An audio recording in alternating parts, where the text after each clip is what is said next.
Now, I grew up at a Bible camp, and that was really where God birthed kind of faith and home in me, because if you think about it, camp is 24/7 Christianity. It's this intentional Christian environment where everything you do at camp is about Jesus. And to be honest, I always thought the church was kind of boring, especially compared to camp. I would watch these kids, they would get all fired up for Christ at camp, but then when we'd go visit them in their churches, kind of during the off season, to me it looked like the church was acting like this big fire extinguisher. They were just putting out their faith.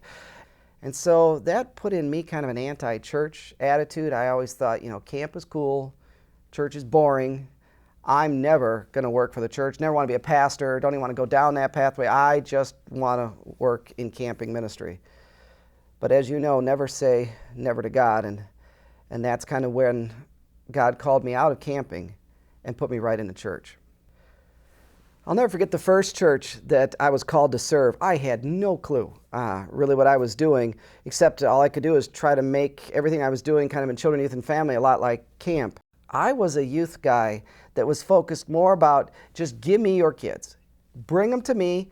I'll take your kids and I'll sing camp songs. We'll do camp games. We'll go on retreats. And actually my attitude was, parents, don't even get out of the car because I'm cooler than you are. I know what I'm doing. And so just give me your kids. And of course, parents were like, you want my kids? Here you go. And it seemed to be this win-win situation. But I'd see them a year or two later and they were falling away from the faith. And then you read the research that mom and dad and what happens in the home is more influential than anything that happens at church. It didn't take me long to realize, as I started dealing with these families, well, there was no faith life happening in the home. And where the disconnect was, we were doing some great stuff at church, but yet you see that these families aren't living their faith 24/7. And that's when God started to change me to make me more of a faith at home focused first youth pastor.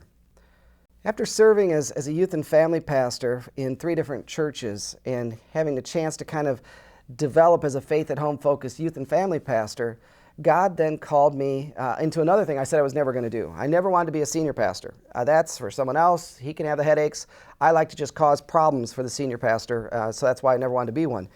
But then, of course, God called me out to then be a senior pastor, and which led me all the way to Ventura, California, to be the senior pastor of an incredible church there.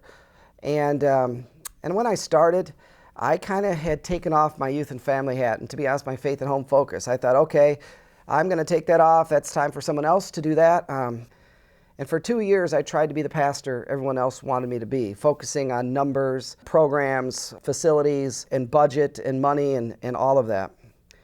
And to be honest, I almost didn't make it because I wasn't being true to who I was. And that's when I sat in front of my elders, and I'll never forget that the elders kind of said, we can see that you're struggling, we're struggling. It's kind of been a rough first 2 years. But then they looked at me and said, what would you like to do? And I'll never forget that question, because something just came out of me at that point where I just unloaded and said to them, you know what? I'll tell you what I'd like to do. I'm tired of being the pastor everyone else wants me to be.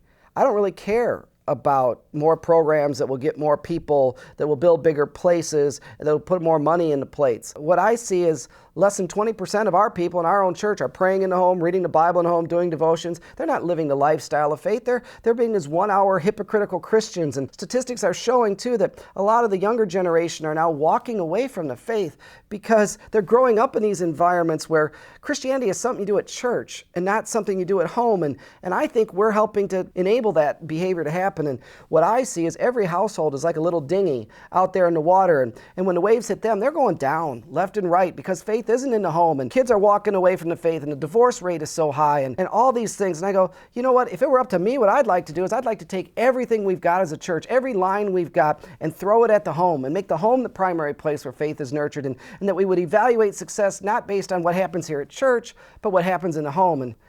And I'll never forget the response of my elders is, well, after they peeled themselves off the wall, and of course I'm thinking, did I actually say this to my elders?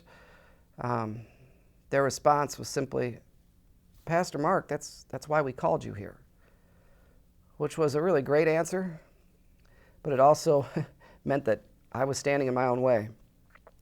Well, I stood in front of the church a week later and apologized and said I hadn't been true to being the pastor that I had been called to be. And from that day forward, we were going to make Faith at Home a primary focus of how we do church. That we were going to use every ministry of the church. We were going to use our men's ministry to help men be godly men at home. Our women's ministry to help women be godly women in the home. A youth ministry that would help students live out their faith 24/7 at home and help parents engage in that. A children's ministry that would help moms and dads pray with their kids, read the Bible with their kids, do devotions with their kids. Every ministry of the church, even our seniors ministry and our worship, had take-it-home components to them to help people continue the dialogue within the context of their own home. And friends, all I can tell you is the next 5 years as the senior pastor there were the best 5 years of my ministry career. And just 9 months ago, I gave up that call as the senior pastor there to now be a missionary full-time that serves this movement. And now there's D6, an incredible conference that brings us all together. And I can't wait to be with all of you, because what I can tell you is that this is a movement. This is God's responding to a situation that God sees fully of how Satan has been at work to get Christ and Christ-like living out of the home. And here comes our God, and He's going to champion it through the church, and we get to be a part of a movement and bring Christ and Christ-like living back into the center of every home, apartment, dorm room, senior citizen living facility. And I now just consider it a privilege to be able to serve as a missionary to this movement. So I can't wait to be with all of you at D6.